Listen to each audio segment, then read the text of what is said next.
pagi hari ini kita masih diberi kesempatan oleh Allah SWT untuk bisa menghadiri acara musyawarah antar desa pertanggungjawaban tahun 2024 dan perencanaan tahun 2025 Bumdesma Mandiri Abadi Sejahtera LKD Kecamatan Kemlati Kabupaten Mojokerto.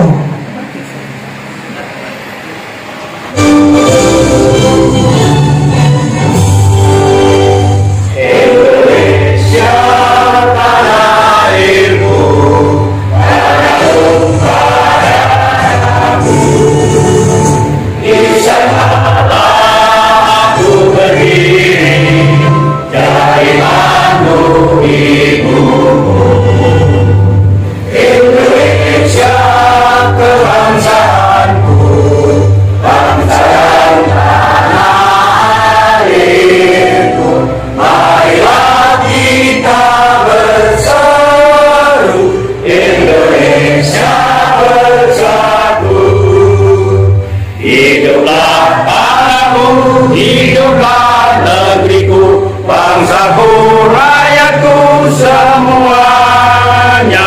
Bangunlah jiwanya, bangunlah badannya untuk Indonesia Raya. Assalamualaikum warahmatullahi wabarakatuh. Waalaikumsalam. Selamat pagi dan salam sejahtera bagi kita semua. Yang saya hormati Kepala Dinas Pemberdayaan Masyarakat Desa Kabupaten Mojokerto atau yang mewakili sampai ini di Pak Kabid Pak Hadi. Yang saya hormati tenaga ahli dari Kabupaten Mojokerto,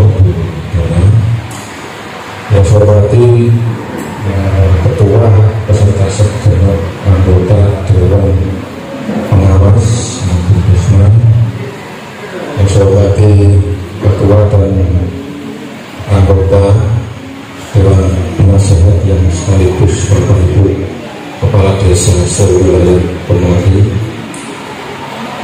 yang saya hormati Bu Dirut beserta jajaran pengurus Bumdesma beserta ibu-ibu ketua kelompok SPB yang saya hormati dan yang saya banggakan, ketua BPD dan ketua LPM sewilayah Kemlati serta rekan-rekan dari pendamping desa, pendamping lokal desa, dan Bapak Ibu hadirin sekalian.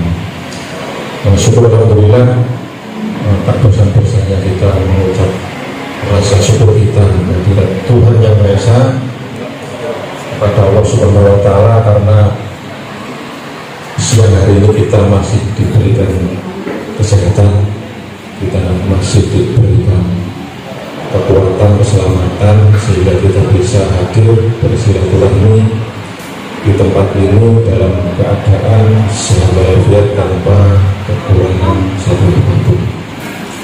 Yang kedua, semoga sholawat serta salam senantiasa tercurahkan kepada junjungan kita Nabi besar Muhammad Sallallahu Alaihi Wasallam.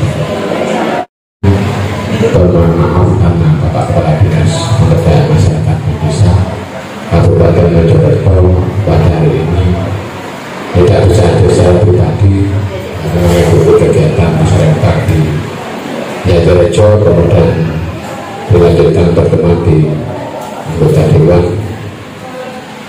yang akan dilaksanakan. Bapak Ibu, saya nggak banyak bicara, saya nggak banyak ngomong, saya hanya ingin menyampaikan Hakim masih cukup bagus, masih cukup baik dengan perkembangan-perkembangan yang ada kali ini. Tapi kalau kami melihat, nggak tahu ya dari sisi lain, kalau bahasa Jawanya orang Jawa, orang Jawa kurang baik, kurang baik.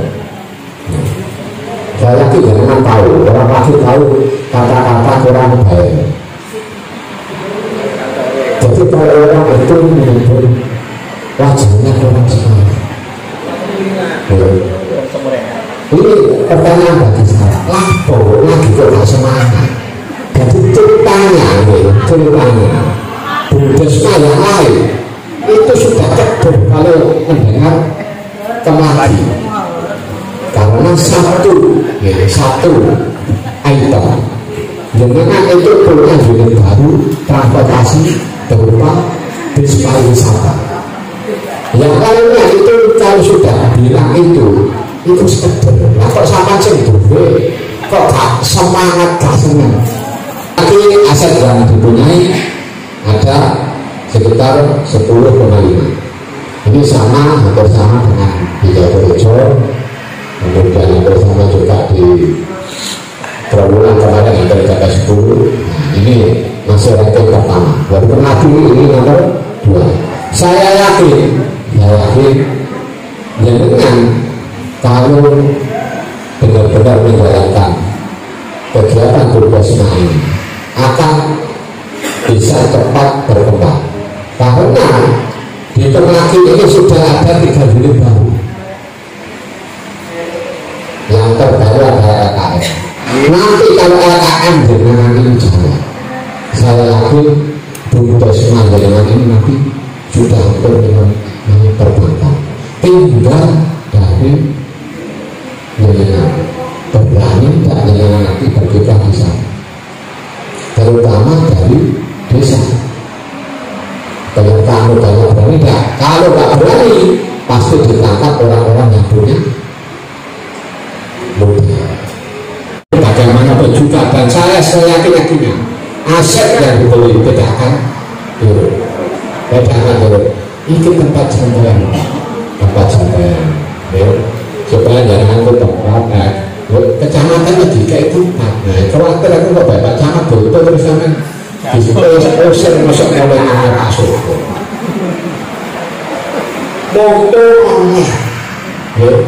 Motor diperbolehkan beli desa. Karena sebelum transformasi itu tidak boleh untuk membeli aset itu. Setelah transformasi menjadi Budesma diperbolehkan membeli aset. Nah ini teman-teman dari Budesma yang lain itu sudah banyak yang punya aset, dan nanti biasanya sekaligus untuk tempat usaha unit baru. Setuju apa? Ini milik jenengan ya, bukan milik saya, bukan miliknya Pak Agus, milik saya. Kalau lebih besar, saya yakin nanti dapat bersaing dengan lembaga-lembaga keuangan yang lain. Pak Kades, saya titip bagaimanapun juga kepala desa secara ex officio menjadi penasihat di dalam Budesma. Jadi nggak bisa, misalnya saya tidak jadi penasihat, boleh.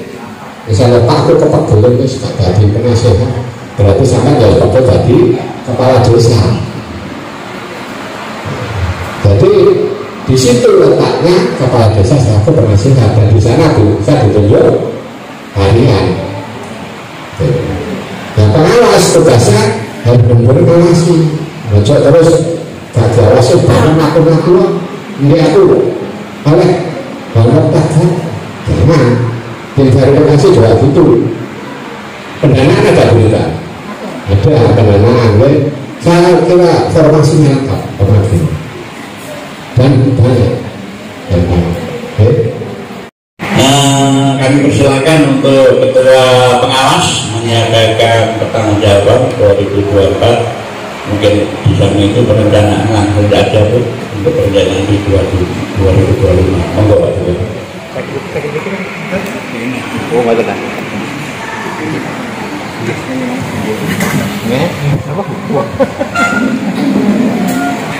Kami akan sedikit mengupas tentang pelaksanaan perjalanan dari Budesma selama tahun 2024, yang mana bisa dilihat secara global ada pada 88 laporan itu.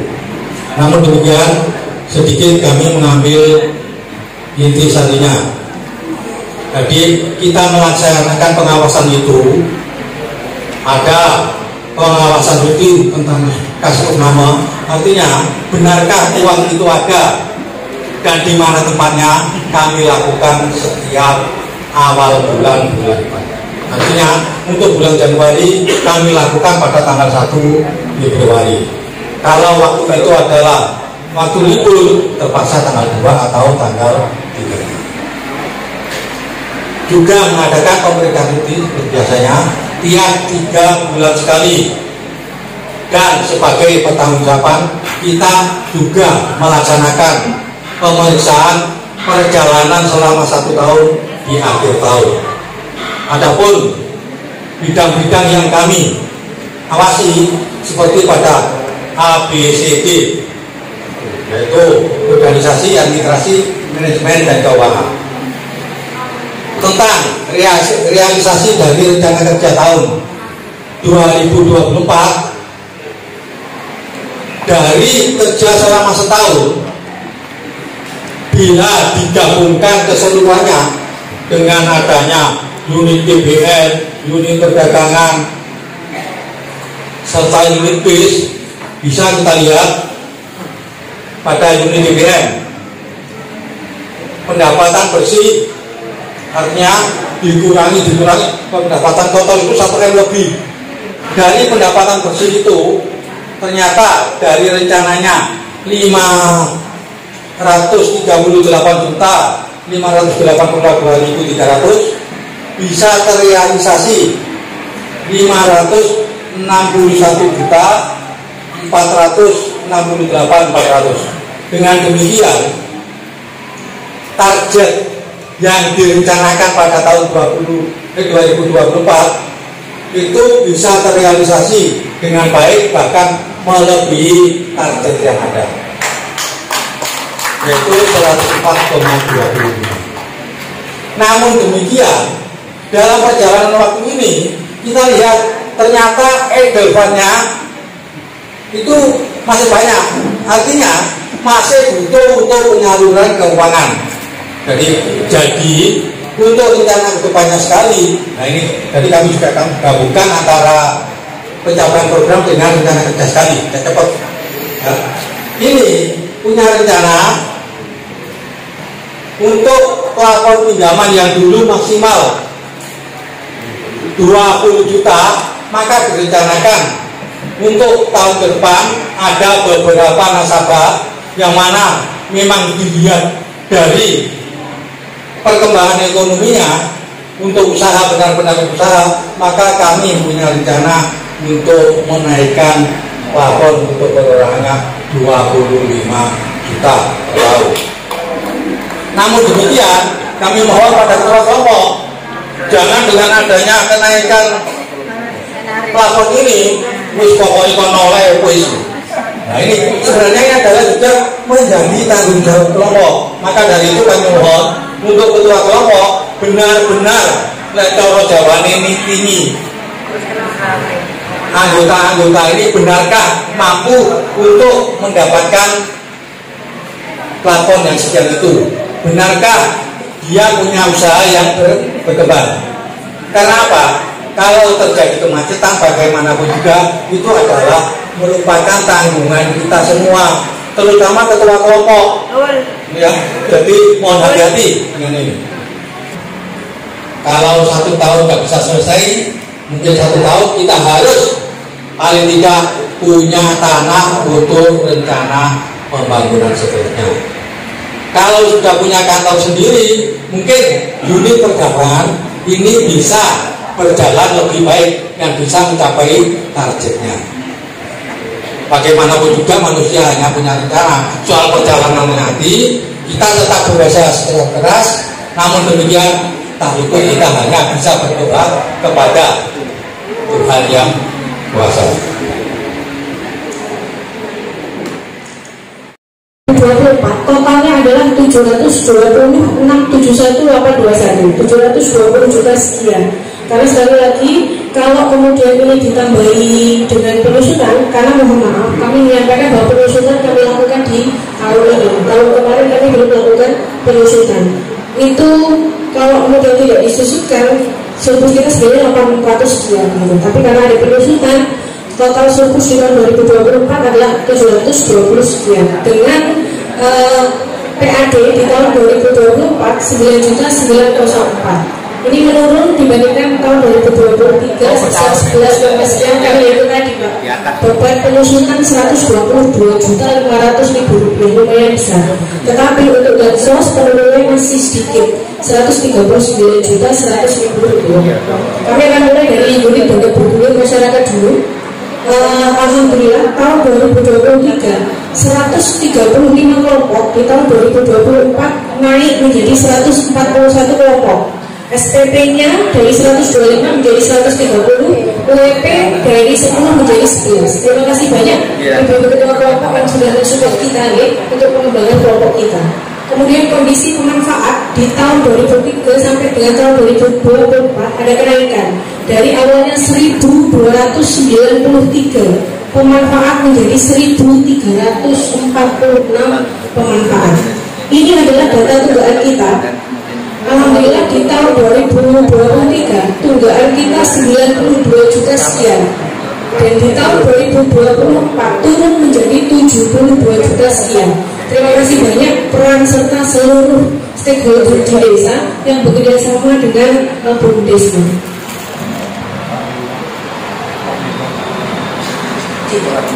Kolek lima kita yang awalnya sekitar 90 sekian di tahun 2024 menjadi 59 juta sekian. Saya berterima kasih kembali kepada desa-desa yang sudah membantu kita dalam mensupport penurunan kolektibilitas lima kita. Jadi istilahnya ini pas zamannya kalau bujang, alhamdulillah anak dua sudah terselesaikan setengahnya Pak.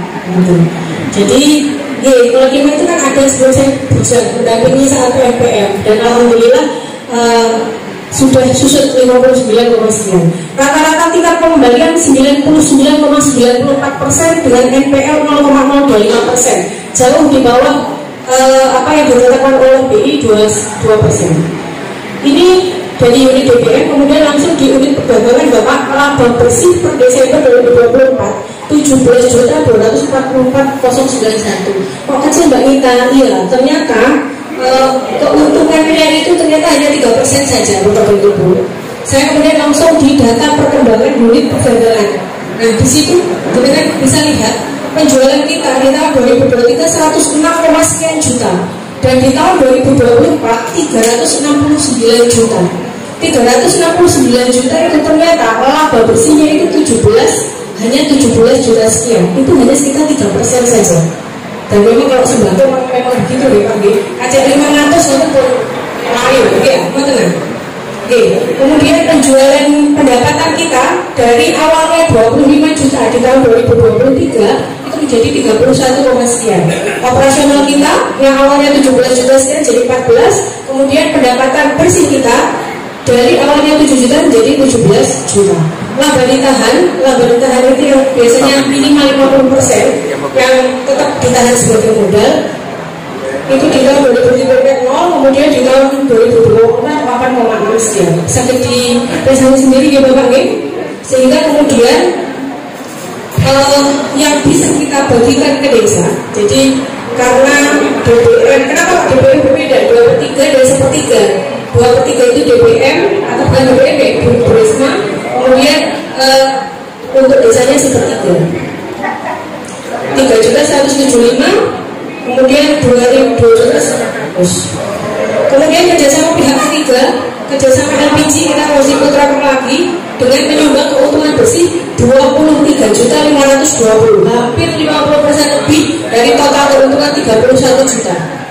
Kemudian kerjasama beras, kita kerjasama dengan Disperindak Kabupaten Mojokerto dan Perumbulok dalam program Wulandari.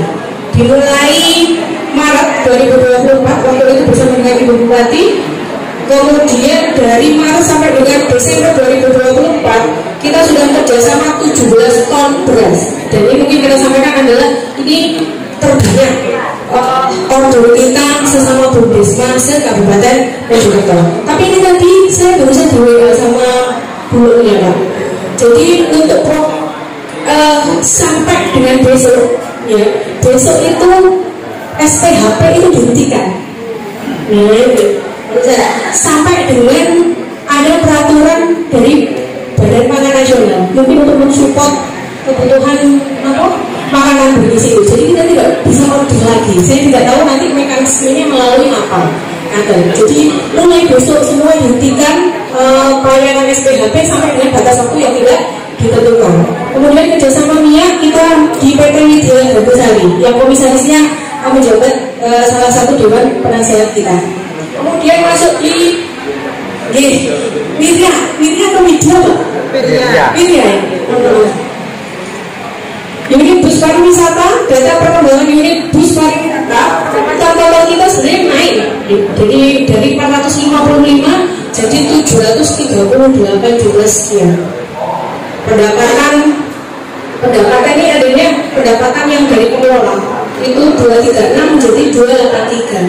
Bukan kelemahan yang berbeda adalah penyusunan Pak, sehingga kemudian nilainya lebih kecil dibandingkan tahun kemarin meskipun pendapatannya jauh lebih besar. Itu untuk karena ada 34 saham, maka yang kemudian kita bagikan nanti per sahamnya. Kemudian kelanjutan dari PT LKM Bapak dan Ibu, ini yang menguras banyak waktu, banyak energi, banyak tenaga, karena memang kita langsung dari OJK di Bapak tahap persiapan itu lumayan panjang dari MAD kita di Februari sampai dengan September. Kemudian penyetoran deposito berjangka itu kita lakukan tanggal 4 September 500 juta, 482 itu dari Bumdesma, 8 dari penyertaan modal individu. Jadi boleh untuk menyertakan individu. Akta notaris kita 18 September, Kemenkumham AHU tentang pengesahan pendirian badan hukum di 20 September.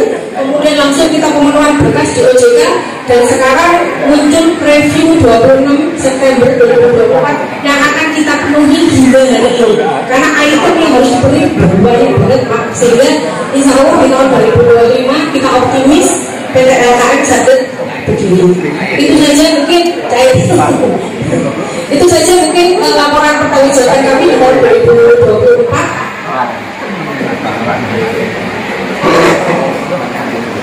Baik, kami diminta untuk langsung perencanaan. Ini adalah rencana tahun 2025 gitu ya, untuk perencanaan DPM kita.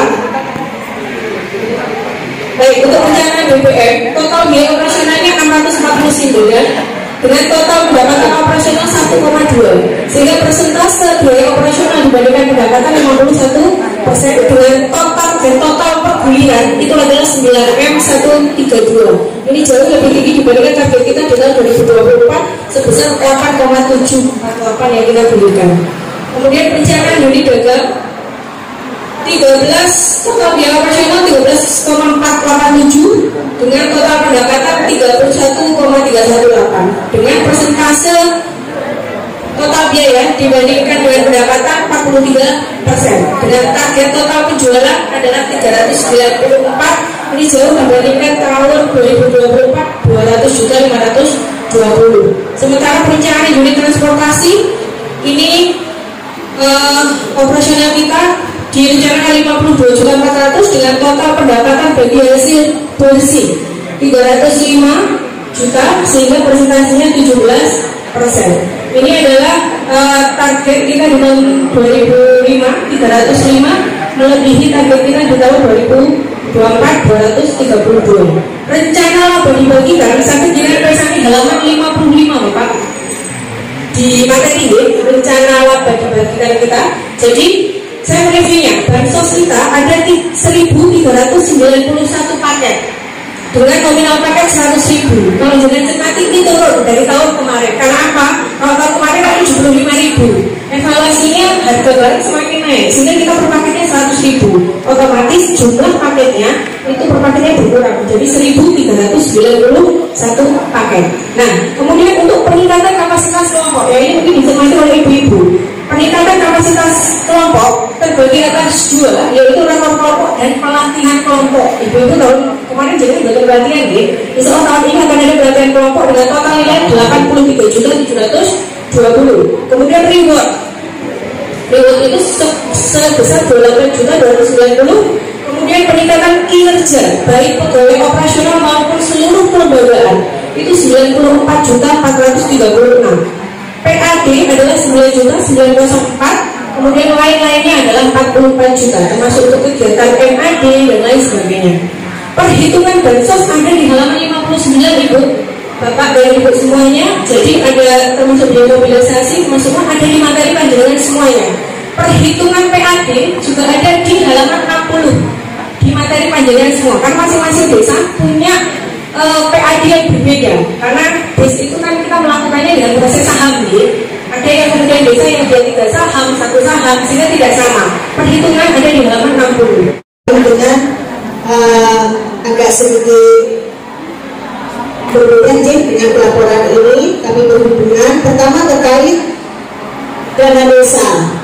Saya sangat berharap kepada Bapak dan Ibu saya dari titik, Bapak dan Ibu Kepala Desa yang sangat saya hormati, kemudian Bapak Ibu perangkat desa, juga ada yang mewakili Bapak atau Ibu Kepala Desa terkait dana desa. Dana desa, insya Allah, tapi ini Kemenkunya PMK-nya sudah keluar. Jadi insya Allah dana desa yang sudah diplot di dalam APBD jenengan nominalnya tidak dikurangi, insya Allah nanti kita akan cek lagi. Tetapi yang akan diefisiensikan itu dari nanti insentif tambahan dana desa. Kan ada biasanya kalau akhir atau pertengahan tahun 2025 biasanya di semua desa itu ada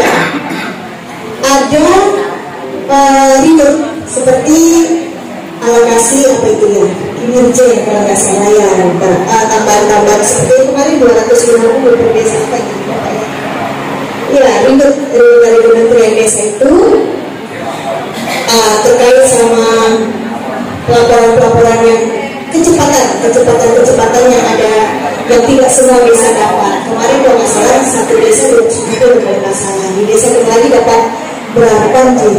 Jangan bukan ini kita lakukan kembali dapat berapa desa. Nah ini nanti yang tidak ada itu. Nah kemudian yang kedua, nanti sebentar lagi ada perubahan APBDes, bukan perubahan APBDes yang di bulan November saja, tapi karena ada peraturan kebijakan baru di situ. Terus kemudian saya berharap terkait sama penyertaan modal ini, karena ini semua adalah dukungan untuk ketahanan pangan yang diharapkan ketahanan pangan ini akan menerus, bukan sekali habis. Yang diharapkan semua desa bisa menjadi supplier makan bergizi gratis, harapannya di sini. Menjadi supplier artinya kita menjadi desa tematik. Manakala kita ada desa padi, ya berarti kita mengasih beras. Harapannya nanti kita bisa mensuplai beras. Kita menjadi desa peternakan ayam petelur, desa tematiknya. Berarti kita menjadikan kita nanti suplainya telur. Nah, ayo kita siapkan semua desa bisa. Karena sekarang semuanya secara teknis kita harus mempersiapkan BUMDes kita. Manakala nanti anggaran ketahanan pangan jenengan di desa BUMDesnya belum ada, berarti membentuk TPK khusus ketahanan pangan. Ini TPK khusus ketahanan pangan, bukan TPK yang bercampur dengan TPK apabila kita membangun sesuatu. Beda di sini nanti. Jadi apakah nanti penyertaan modal itu boleh untuk ke BUMDes? Boleh, tetapi untuk ketahanan pangan ini di tahun 2025. Jadi nanti misal satu desa nanti ada kita penyertaan modal desa rame-rame untuk ke BUMDes untuk ketahanan pangan. Nah, di sini jadi program 2025 ini untuk support ketahanan pangan 20%. Tolong nanti kita cermati sama-sama. Nanti jika SK-nya sudah turun, kami juga akan menyerentakkan semua pendamping untuk bisa menyampaikan dan mendampingi desa. Maka Bapak Ibu yang saya titip terkait hal ini, dan saya titip kita tidak gegabah dalam hal iming-iming, misal iming-iming untuk menjadi supplier makan bergizi gratis, atau iming-iming untuk menjadi ayo sediakan karena kita harus membuat dapur umum. Sudah banyak korbannya, karena itu. Nah, kita harus sangat berhati-hati. Nanti kita akan mengikuti teknisnya, petunjuk teknisnya belum keluar. Nanti kenapa sekarang Bumdes dan Bumdesma belum bisa menjadi supplier? Yang sudah bisa ada, nanti setiap bulan akan diupdate oleh Kementerian Desa. Sudah ada sekarang yang di Mojokerto. Ayo kita seperti tadi yang disampaikan oleh Ibu Direktur kita, Ibu Nita, kita harus mendaftar di e-katalog. Tentu saja NIB-nya, nomor induk berusahanya sudah harus benar. Badan usaha Bumdesnya sudah harus muncul. Kalau sudah ini berjalan, kita persiapkan. Kita sekarang mempersiapkan dokumen dan mempersiapkan pos anggarannya untuk penyertaan modal. Nah, di sini nanti semua desa bisa, semua Bumdesnya juga pasti bisa. Jadi kita perlahan-lahan nanti kalau sudah keluar mendaftar di e-katalog, kita mendaftarkan ke Badan Gizi Nasional ya Bu Nita ya.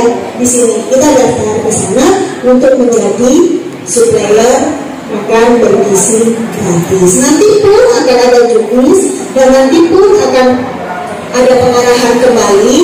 Kemudian nanti kalau sudah Kementerian Desa melakukan MOU dengan Badan Gizi Nasional, ayo kita bisa menjadi supplier di sini. Harapan kami kita semua siapkan dokumen-dokumen lengkapnya. Saya berharap Bumdesma bisa berpartisipasi untuk menjadi suppliernya, dan Bumdesnya dengan semua yang ada di 20 desa di Kecamatan Kemangi bisa menjadi supplier makan bergizi gratis. Jangan lupa kita nanti di 2025 ini ada Bapak Ibu LPM, kita juga mempersiapkan perencanaan yang lebih matang lagi untuk menjadi desa tematik.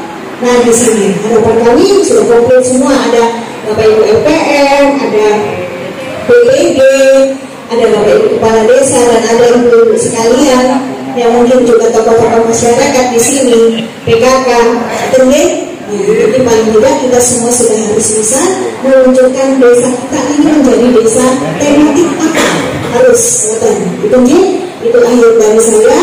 Oh ya Bu Nita, saya titip ini MAD khususnya posnya sudah ada. Yang tersebut Bapak penting Indonesia kamu udah lali bisa itu udah belum ya itu yang beliau sampaikan. Kurang lebih mohon maaf. Saya kiri. Wassalamualaikum warahmatullahi wabarakatuh.